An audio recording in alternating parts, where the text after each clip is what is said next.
저희 어머니가 시간이 나실 때 종종 그 유튜브 중에 흔히 사이다 유튜브라고 하는 거를 보신대요. 사이다 유튜브가 뭐냐면 어떤 억울한 일을 당하거나 황당한 일을 당했을 때 그거를 다시 되갚음해주는 이야기들을 이렇게 사연으로 읽어주는 건데요. 이게 굉장히 인기가 많아요. 왜냐하면 우리가 살다 보면 억울한데 그게 해결 안 되는 일들을 너무 많이 만나거든요. 우리의 직접적인 이야기나 혹은 주변의 이야기나 그런 일들을 많이 만나게 됩니다. 그러니까 이제 이런 사연들을 들으면서 대리만족을 느끼는 거죠.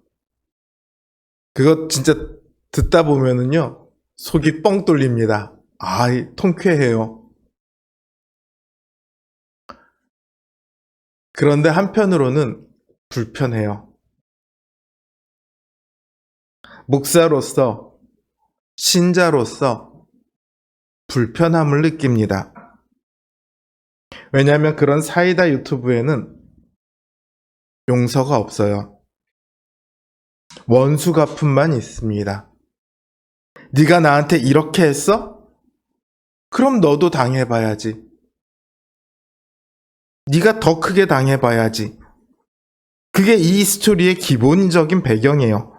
나는 남에게 해를 끼치지 않았어. 앞으로도 남에게 해를 끼치지 않고 살 거야.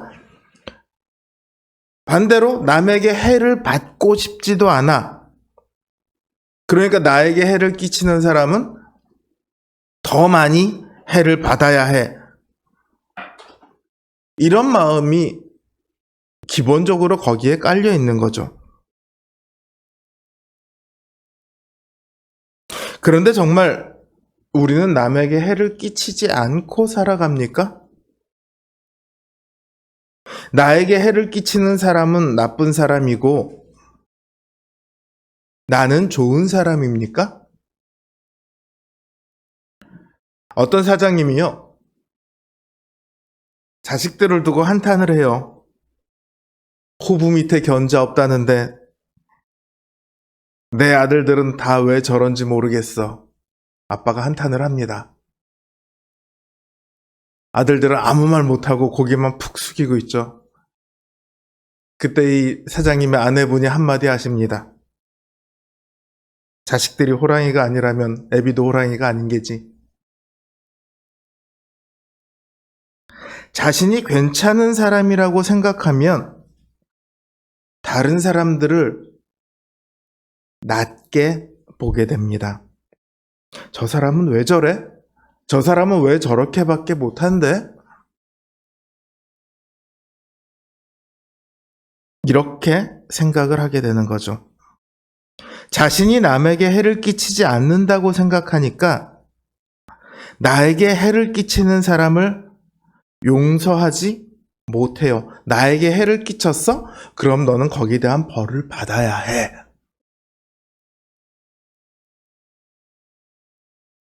그러나 우리는 가장 중요한 것을 생각해야 합니다.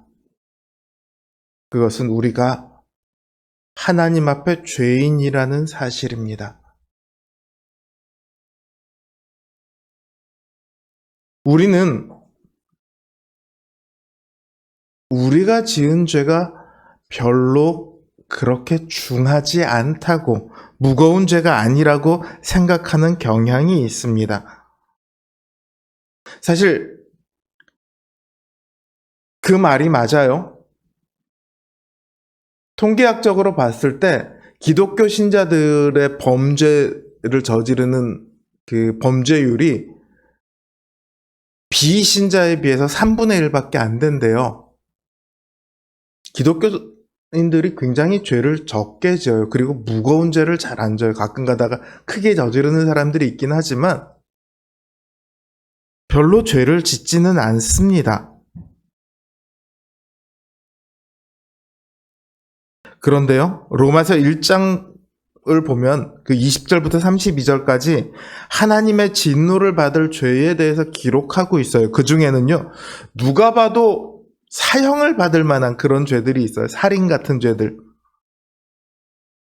그러나 그 중에는 의외로 굉장히 가벼워 보이는 죄들도 있습니다. 예를 들어 탐욕이라든가 시기라든가 다툼이라든가 수군수군하는 거, 뒷담화하는 것도 여기에 해당하는 거죠. 비방하는 것, 교만한 것, 자랑하는 것, 부모를 거역하는 것, 무정한 것, 이런 죄들은 우리가 다 해본 거잖아요. 해봤을 뿐만 아니라 지금도 쉽게 아주 행할 수 있는 것들이잖아요. 앞으로도 또 하게 될 그런 죄들이에요. 그런데 그 1장 32절에서 바울은 뭐라고 얘기하냐면 이같이 행하는 자는 사형에 해당한다고 하나님께서 정하셨다. 이렇게 말하고 있습니다. 우리의 아주 작아 보이는, 사소해 보이는 죄조차도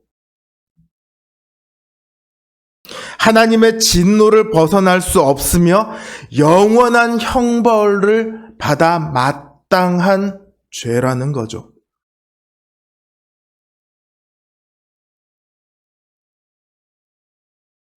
게다가 우리는 사소한 죄만 저지르는 것이 아니라 온 땅의 창조주이신, 온 땅의 왕이신 하나님의 백성으로 창조되었으나 하나님이 아니라 하나님을 대적하는 자에게 속해 있던 사람들입니다.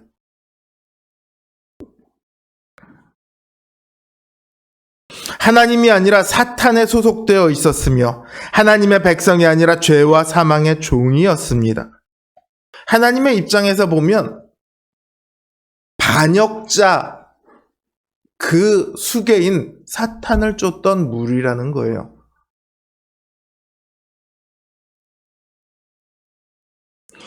우리는 하나님 앞에 죽어 마땅한 죄인이라는 그런 낙인이 찍혀야 당연한 사람들입니다. 죽음을 늘 두려워해야 하는 사람들이죠. 지금은 우리나라가 사형을 집행하지 않습니다. 그런데 예전에는 90년대까지만 해도 사형을 집행했어요.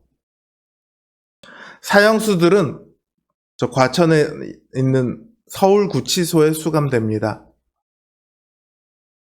그래서 사형 집행을 할 때요,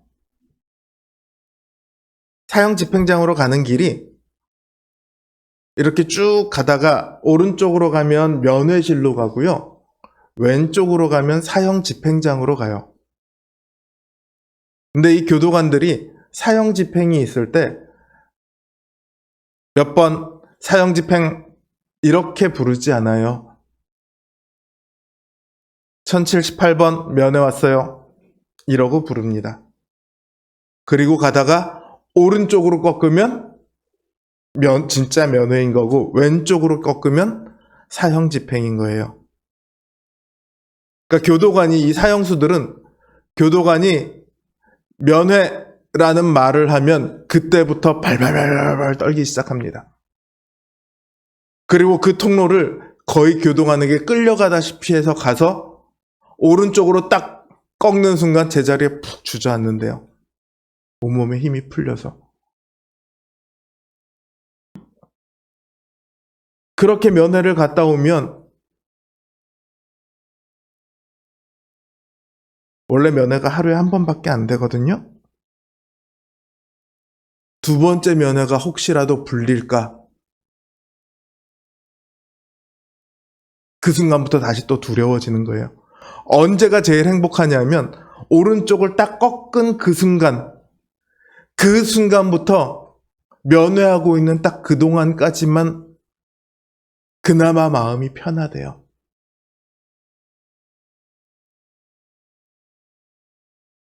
이게 죽음을 앞둔 사람들의 삶입니다. 언제 사형이 집행될지 모르니까 늘 두려움 속에서 하루하루를 지냅니다. 이게 죄인들의 처지가 딱 이렇습니다. 지금은 하나님이 없는 것처럼 살아가는데 그 안에 죽음에 대한 두려움, 영벌에 대한 두려움을 자기도 모르는 사이에 이미 영혼에 각인된 그 두려움을 가지고 살아갑니다.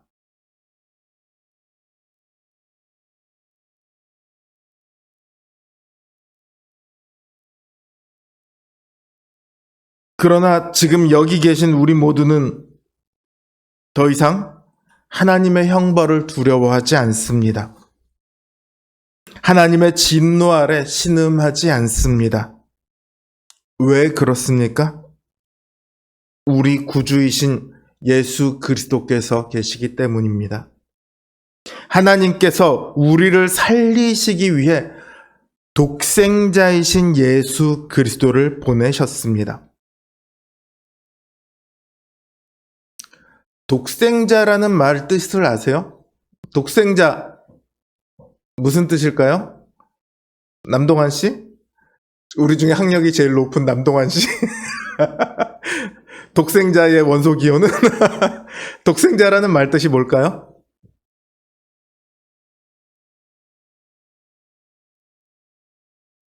왜 그런 거는 나한테 물으세요? 라는 표정으로 저를 쳐다봤어요. 독생자라는 말을 흔히 우리가 외아들이라는 말로 번역을 합니다. 맞죠?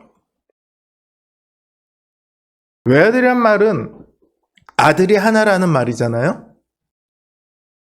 나중에 동생이 또 태어날 수도 있어요.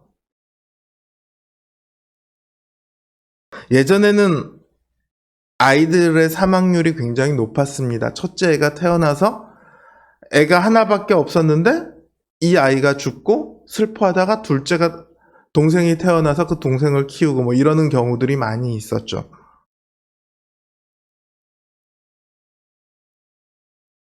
그런데 여기 이 독생자라는 말은요, 원어 그대로를 보면 같은 종류로는 오직 하나라는 뜻이에요. 이전으로도 이후로도 나올 수 없는 유일한 하나님의 아들이라는 말이에요.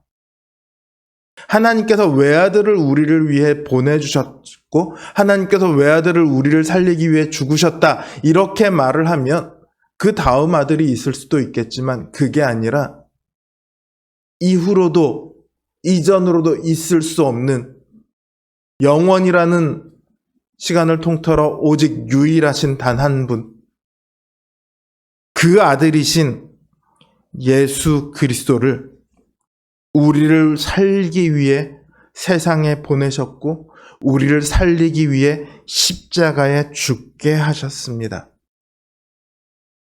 그리고 오늘 사도 요한은 이걸 두고 하나님의 사랑이다 이렇게 말하고 있어요. 하나님께서 우리를 사랑하셔서 우리의 그 허다한 죄에도 불구하고 그 아들의 피로 우리를 살리셨습니다. 하나님의 진노 아래 살아 마땅한 우리에게 생명을 주셨어요. 우리는 이런 사랑을 받았습니다. 아무런 조건이나 자격도 따지지 않고 거저 주신 사랑입니다. 그것도 원수 되었던 우리를 위해 자신의 생명까지 내어주신 사랑입니다. 신자의 사랑은 여기서부터 출발하는 겁니다. 그래서 우리의 사랑은 세상의 사랑과는 다릅니다. 세상의 사랑은요, 아무나 사랑하지 않아요. 사랑받을 만한 사람을 사랑합니다. 사랑할 만한 구석이 있어야 사랑을 하는 거예요. 우리 주변을 둘러보면요, 사랑하고 싶은 사람이 있어요. 그냥 뭐 하나 더 주고 싶은 사람이 있어요. 그런가 하면 정말 사랑하기 싫은 사람도 있어요. 내가 저 사람까지 사랑해야 해? 그런 마음이 저절로 드는 그런 사람이 있어요. 사람 보는 눈이 다 거기서 거기거든요. 제 눈에 저 사람은 도저히 사랑하지 못하겠어 싶은 사람은요, 다른 사람 눈에도 그렇게 비치기 딱 좋아요. 그러니까 누군가가 그 사람에게 가서 잘해주잖아요? 그럼 굉장히 이상하게 봅니다.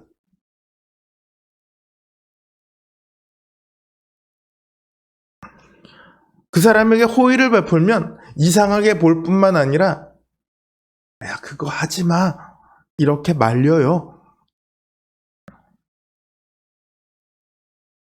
요즘은 거의 없어졌는데 예전에는 지하철에서 껌을 팔던 분이 많았어요. 껌 한 통에 옛날에는 500원인데 어느 때 보니까 1,000원 하더니 어느 때 보니까 또 2,000원 하더라고요. 추레한 차림새를 하고는 와서는 껌을 사달라고 합니다. 가끔은 말을 못한다며 이렇게 종이에다가 글을 적어갖고 자신은 말을 못하는 사람이고 이렇게 해서 사연을 적어갖고 껌을 사달라고 종이를 이렇게 쭉 나눠줘요.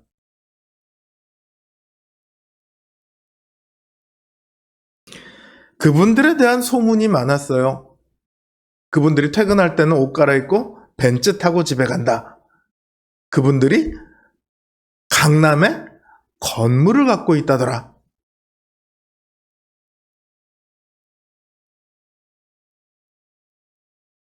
그러면서 껌을 사주면 안 된다고 얘기를 합니다. 누군가가 껌을 사주면 계속해서 그 사기 행각을 계속할 거라는 거죠. 사람들은 그런 사람들에 대해서 호의를 베풀면 안 된다고 얘기했고, 많은 사람들이 거기에 대해서 동의를 했습니다. 날이 갈수록 껌을 사주는 사람이 없어졌어요.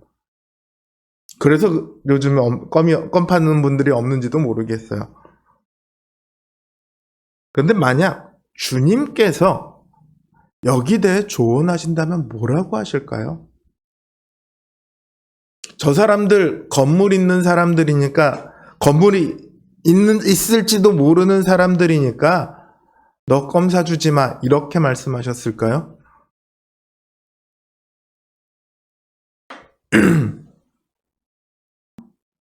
그 사람이 정말로 건물주라면 주님께서도 그 껌 사지 말라고 하셨을 거예요.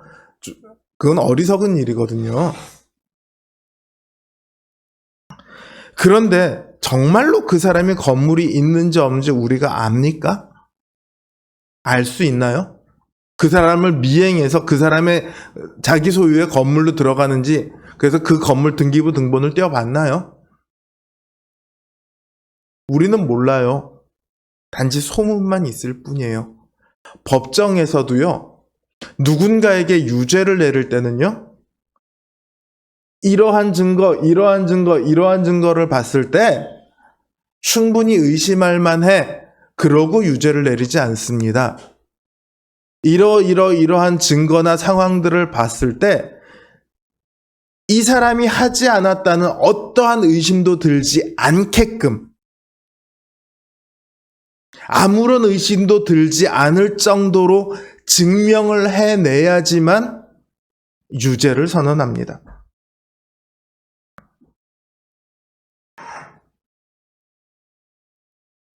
그런데 우리 그 껌 파는 분에 대해서는 합리적인 의심이 들지 않는 것은 둘째치고, 그럴지도 모른다는 막연한 의심만 갖고 있잖아요. 누군가의 이야기만 들었잖아요.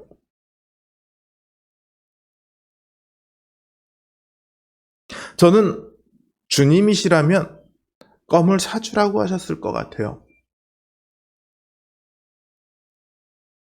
그 사람이 진짜로 부자면 어떡하냐고요? 그건 그 사람이 사기친 거니까 그 사람이 하나님한테 혼나야 되는 거죠. 우리는 우리가 할 수 있는 사랑을 베풀어야 합니다.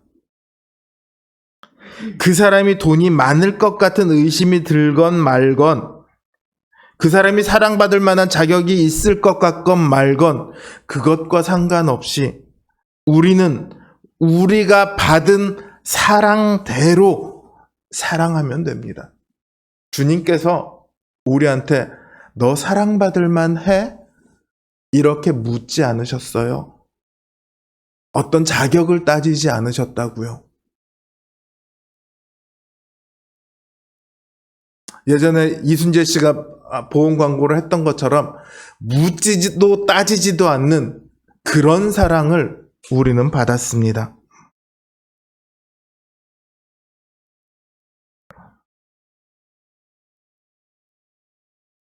이제 우리는 그 받은 사랑대로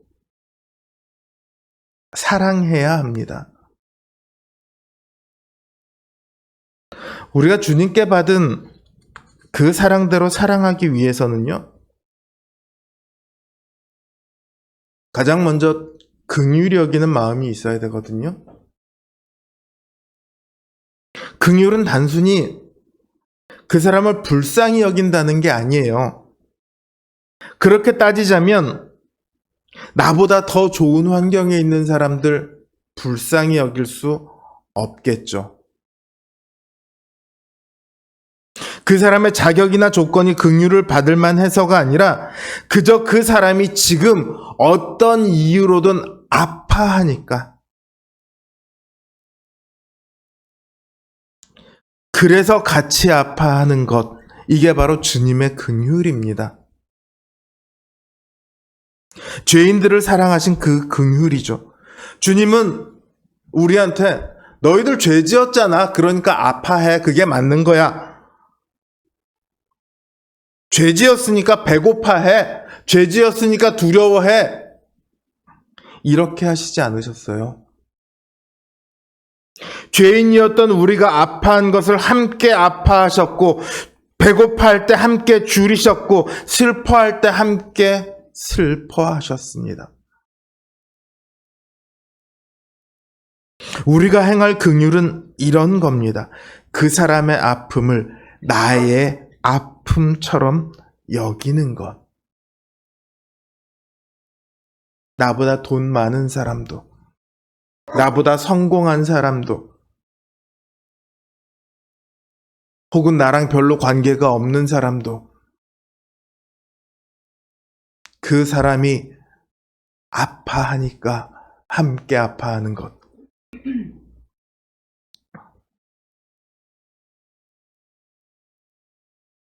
그러기 위해서는 무엇보다 잘 살펴야 합니다.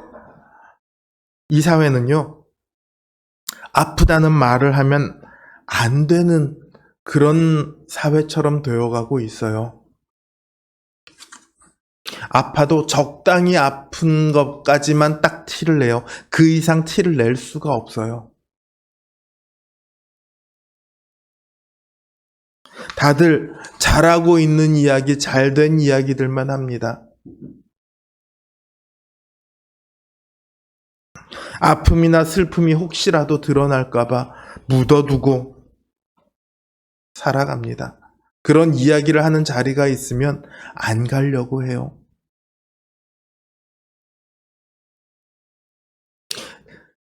그런 분들의 아픔은요, 그냥 가만히 있는데 귀에 저절로 들려오지 않아요. 잘 살펴봐야 들려옵니다. 잘 살펴봐야 그 아픔이 보입니다.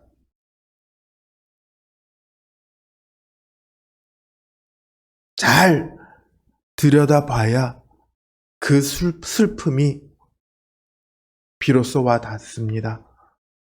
주변의 삶에 귀를 기울여 주세요. 그럼 보이고 들립니다. 사랑은요, 그렇게 살펴보는 것에서 시작을 합니다. 제가 이거를 정말 잘 못해요. 제가 주님한테 가장 큰 기도 제목 중에 하나가 잘 사랑했으면 좋겠다는데 정말 잘 안 돼요. 저는 왜 그런지 모르겠어요. 해야 된다는 걸 아는데 잘 안 되더라고요. 그래도 안 되니까 하지 말아야지 이럴 수 없거든요.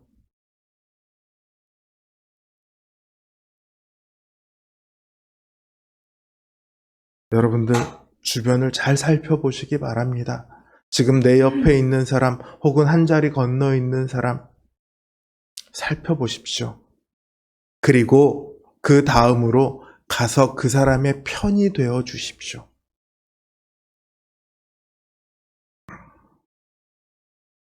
그냥 아픔에 동참만 하지 마시고 그 사람의 편이 되어 주세요. 제가 얼마 전에 이런 글을 봤습니다. 우리는 직장에서 동료를 원하는 게 아니라 친구를 원한다. 동료라는 사람은 같이 일을 하는 사람이잖아요.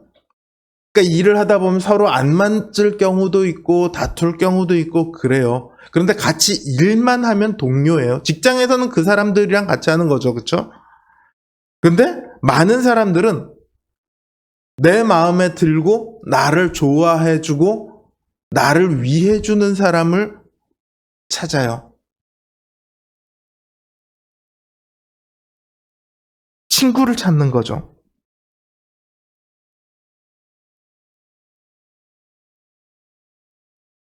그래서 그런 사람하고만 친하게 지내려고 해요. 많은 사람들은 회사에서 동료가 아니라 친구를 찾습니다.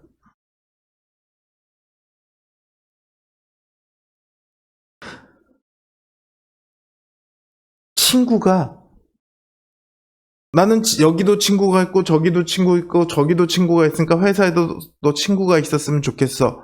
이래서 회사에 가서 친구를 찾을까요? 그게 아니겠죠.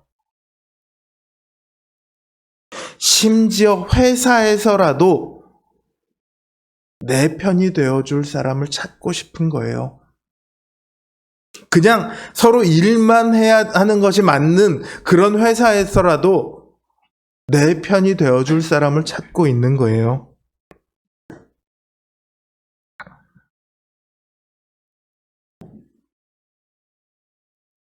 사랑은요, 내 마음에 드는 친구를 찾아서 그 친구와 사이좋게 지내는 걸 사랑이라고 하지 않아요.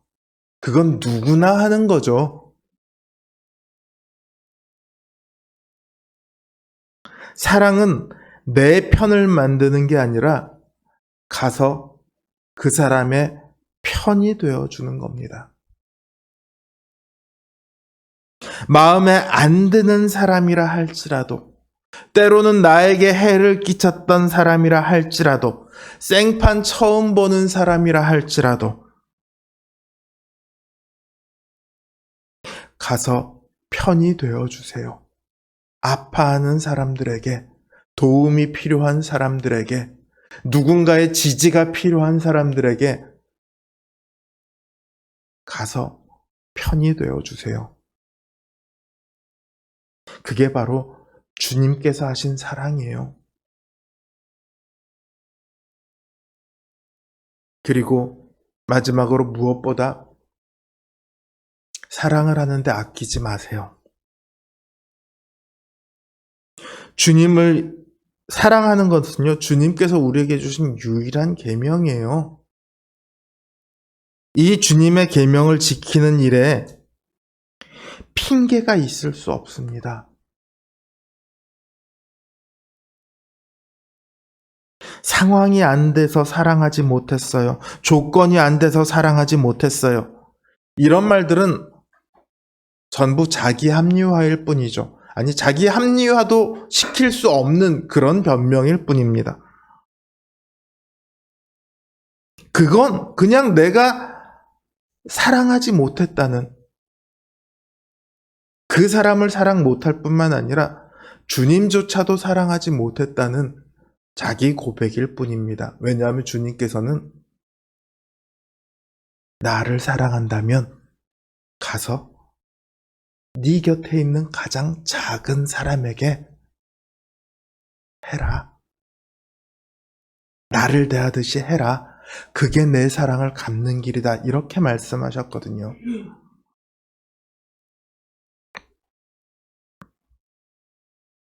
주님, 제가 돈이 없어서 시간이 없어서 못한 거예요. 아시죠? 이렇게 우리가 말한다면 주님께서 뭐라고 하실까요? 왜 나한테 안 구했니? 나는 네가 필요로 하는 돈과 시간, 사람과 재능과 이런 모든 것들을 다 가지고 있는데 네가 사랑하기 위해 구하기만 하면 다 주겠다고 약속을 했는데 왜 안 구했니? 너는 사랑할 조건이 안 됐던 게 아니라 사랑할 마음이 없었던 거야. 이렇게 이야기하시지 않을까요? 사랑은 돈으로 되는 게 아닙니다. 재능으로 되는 게 아닙니다. 공공장소에서 사람이 사고가 나면 주변 사람들이 가장 먼저 뭐 합니까? 휴대폰을 꺼내 들고 사진을 찍습니다. 도와주는 사람은 별로 없고 다 휴대폰만 들고 사진을 찍어요. 그래도 우리나라는 정말 괜찮은 편이에요. 사고가 나거나 무슨 일이 생기면 주변에서 막 달려가서 차를 드는 영상들도 종종 나오고 막 그러잖아요. 외국은 그런 거 없대요. 그래서 우리나라 그런 영상 보면 굉장히 신기해한대요. 부러워한대요.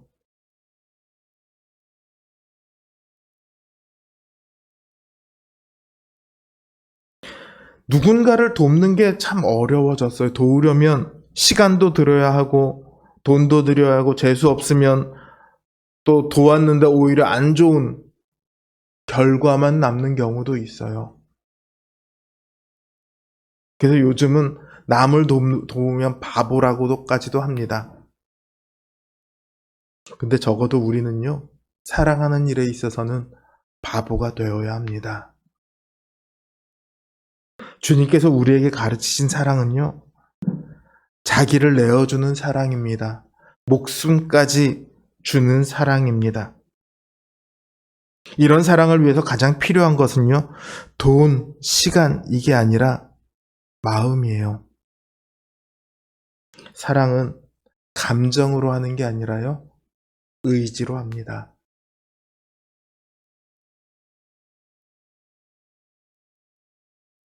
가진 게 없어서 사랑을 못하는 게 아니라 마음이 없어서 사랑하지 못한다.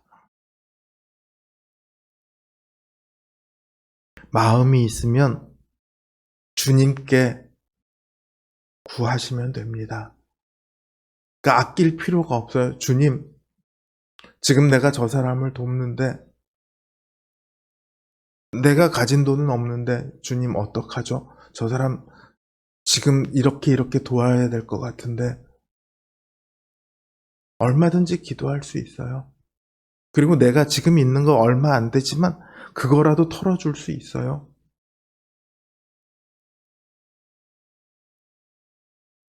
주님께서요, 네가 구하는 모든 것을 다 주겠다고 하셨어요. 무엇을 위해서? 사랑하기 위해서.